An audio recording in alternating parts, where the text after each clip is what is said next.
Okay, it's confirmation that you are throwing out the things that just don't spark joy in your life. That advice comes from Kondo. The organizer hosts a massively popular news show on Netflix.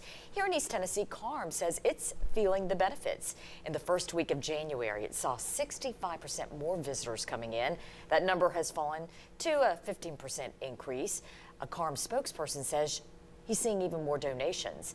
Typically, a visitor brings in about a bag of clothes or items. Well, this year, it's been closer to 3 or 4. We are on the cusp of the first